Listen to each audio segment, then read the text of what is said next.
Hello and welcome to iGarden Training. My name is Eli Miller, and today we're going to briefly talk about child and language development. Learning a language is unlike learning any other subject, and very young children are unlike any other type of learners. In this module, we'll look at how children are quite different from adults in the ways that they think and act and learn. And then we will look at how language is typically taught in schools and how that differs from how humans naturally learn their first language. Finally, we'll look at this information and how it can be applied in the classroom to better help children learn a second language themselves, even as they are still learning their mother tongue. So our first question is, what are very young learners like? The first and most important thing to know about very young learners is that they are not just miniature adults. They don't think like adults, they don't see the world like adults do, and they don't learn like adults. In order to better conceptualize how children learn and develop over time, it's helpful to think of 4 different domains of development. The first is language. Language is simply children's ability to understand and use language, which is limited by their physical development in their early years. Children also develop physically. They grow not just in size, but in the ability to control their bodies, which are called gross motor skills, and the ability to use their hands and manipulate things, their fine motor skills. Children also go through cognitive development. This is their ability to think and understand concepts in more abstract ways. And finally, children develop socially and emotionally. This is their ability to understand and express their own feelings, as well as understand and interact with others.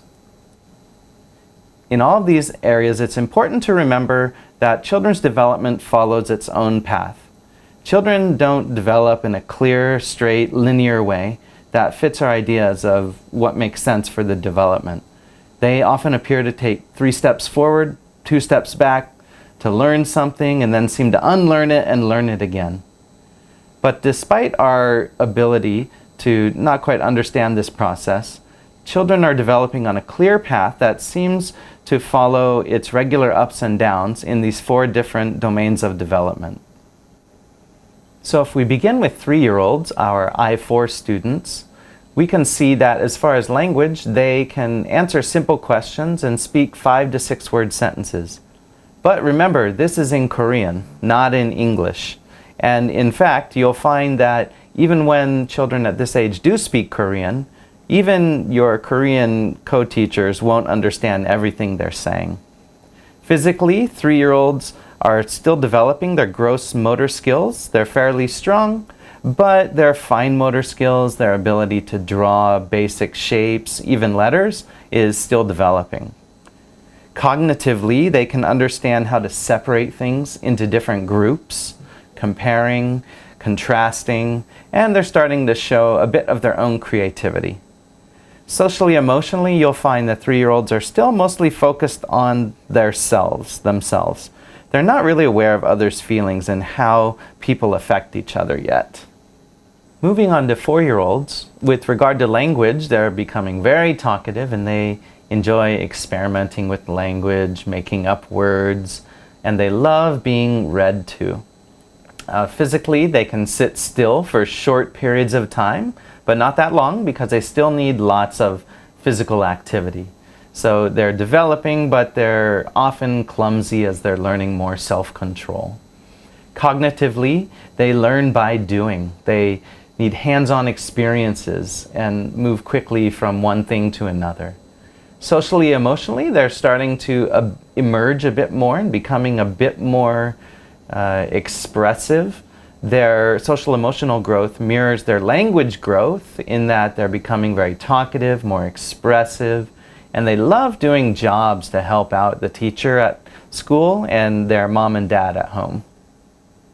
Once we get to 5 years old, though, you'll start to see that kids again become less talkative and start actually expressing themselves with fewer words as they begin to turn a bit inward in regard to their personal development, although they still like to think out loud. Physically, they're kind of the same as 4-year-olds. They still need lots of physical activity.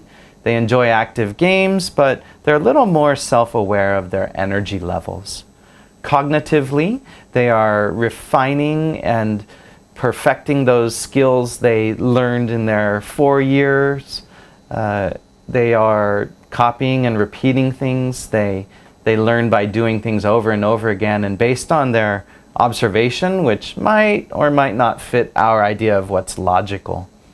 Socially emotionally, we'll connect that back to language again. They like doing quiet sitting activities alone, and they have a hard time seeing others' point of view as they're more focused on their developing their inner self. But once we hit 6 years old, they're getting more talkative again. They enjoy explaining things, sharing with others, jokes, but they also tend to complain a bit about each other, about what's going on around them. Physically, they're going through another spurt of activity, but a lot of times their self-control hasn't caught up with their physical growth, so they can be sloppy, noisy, and get tired easily and sick more often. As far as their thinking is concerned, they're still very eager learners at this age. They really want to learn. They start to ask more questions as the basis of their learning. Socially, emotionally, they're turning outward again, but they're getting focused on who's the best. They're very competitive and sensitive. They tend to be bossy and complain and tattle on each other. So if we look at some general patterns among very young learners, as opposed to adults or even older children, first of all, they tend to focus on concrete, real things. They aren't capable of abstract thought. If you were to ask them, what would you do if you had 1 billion won? They would say, buy some stickers, because they can't really think in terms of possibilities yet. They also tend to overgeneralize and reach illogical conclusions. But it's important to remember that their thoughts are based on something, their own reasoning. So don't just dismiss what they say when they say something that doesn't make sense, but ask them to explain it. And you might be surprised to find that it does make sense in some way you might not have imagined. For very young learners, we also find that the line between the real and the imaginary is blurred, and they often fill in the gaps of their knowledge with something that they imagine to be true. They also focus very much on the present and do only one thing at a time. Therefore, they often need warning and time to transition from one activity to another, or they can become agitated quite easily. Finally, they like to work alongside but not with others. They're still very individually focused for the most part. And most importantly, they learn subconsciously by doing things. They don't necessarily learn by hearing information or direct instruction. They learn by working things out for themselves. And although this can be frustrating for us and seem time-consuming, we have to remember that this is the way that they learn and that we can't rush this process. And therefore, we need to give them that time to develop on their own. So we've just reviewed how very young learners are different from adults and even older children. Now let's turn our attention to the subject of how language is learned. If we look at the stages of child speech development, first, children go through a single word stage, or you could also say a phrase stage, from 0 to 1.5 years.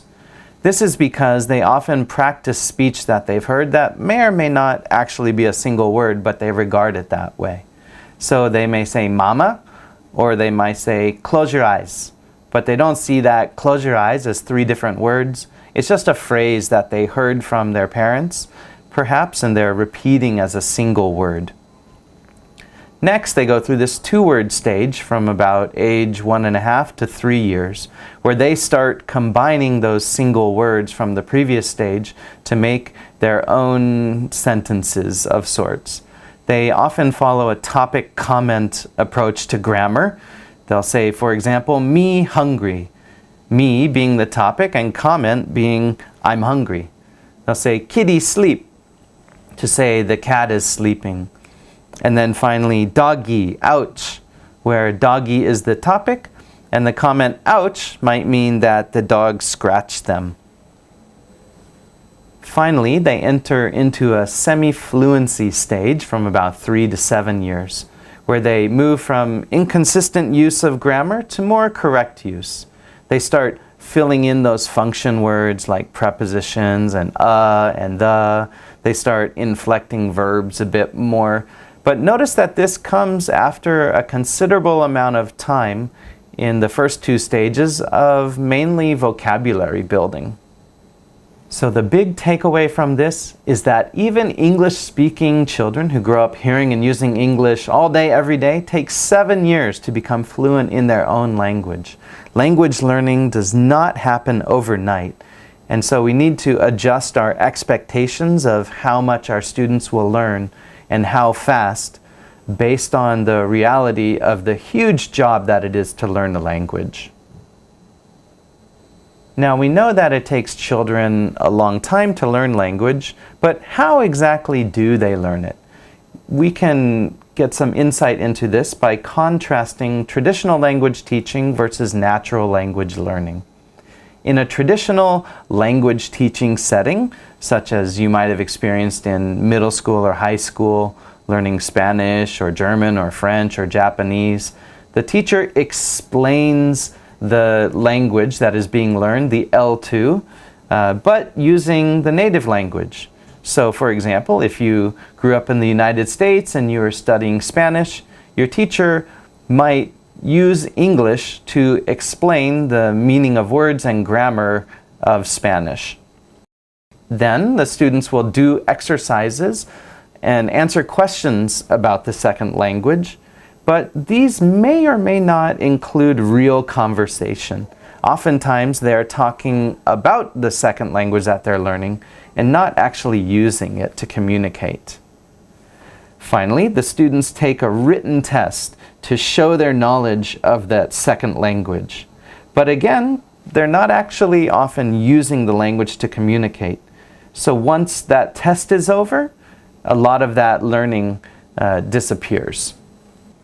If we look at how children learn their mother tongue, though, their first language, we'll see that the process is quite different than that of traditional second language instruction.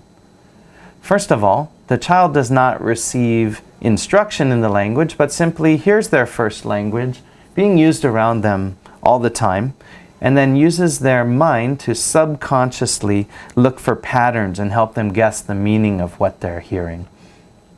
They then respond with actions and speech once they think they have a basic understanding of the language, and then receive feedback about whether or not their use of the language was correct. They then use that feedback to further refine their understanding of the language, with the key being here that they are using the language for communication, not to complete exercises or take a test, but to actually communicate with the people around them. So when we teach child English users, such as at iGarden, we want to focus not on telling them about English, but using English with them and trusting that they will learn as we go. So in this process of learning language, what are children actually doing? How are they learning the language?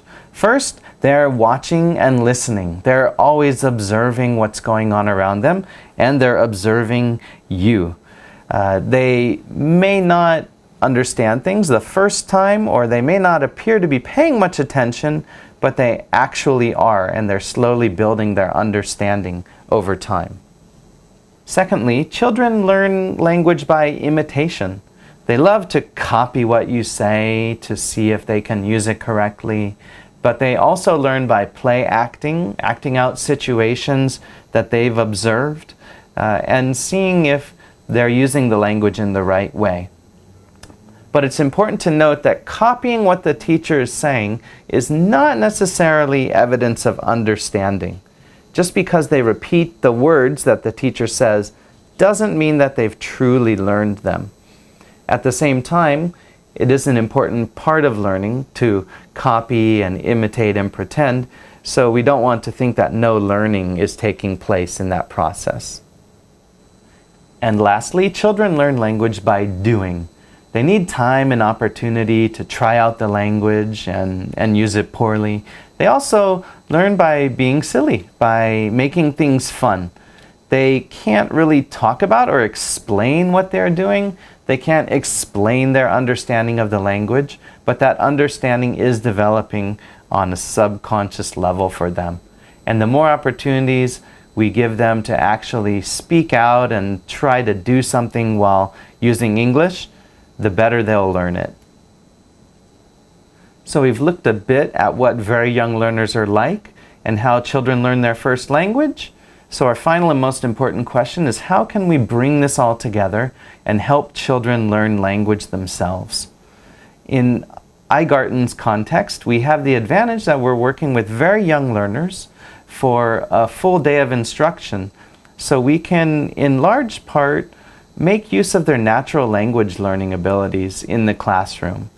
At the same time, we want to be intentional about how we spend our class time and choose the best activities and ways of interacting with children that will assist in their language learning and other academic and personal development. So what can we do to help children learn? First, we need to provide lots of input, but not necessarily explain things. We need to give them the same language over and over again, same words and phrases several times, such as by reading a storybook over and over again, and trust that their comprehension is slowly building over time. We also need to remember that comprehension, that is understanding, leads production, that is speaking. What that means is that students will need some time to develop their understanding before they will try to start using the language themselves. So this means we need to try not to push children to speak too quickly. Give them time to build their understanding. In fact, just because students can't speak doesn't mean they can't respond. Instead of asking them to speak, we might ask them to do some action, point at a picture, or do a movement based on the question we ask, rather than responding just with words. So as we are providing lots of input, we also need to be consistent in how we spend class time and move through the day. Children need routines. To our mind, children might be wildly doing a random assortment of activities and fun things every day, but actually children thrive on going through the same patterns, routines, subjects at the same time each day. If we follow, for example, a pattern of starting reading project with a song every time, then they will be eager to know what that song is each day, learn new songs, and then repeat that song over and over again because they want to show you how good they've become at it. At the same time that we need to be consistent, though, we also need to vary what we do in class. Many times children have trouble following a lesson and we incorrectly say, oh, they're lazy, or they don't want to learn, or they're just not focusing. But what we need to remember is that young children just don't have a very long attention span.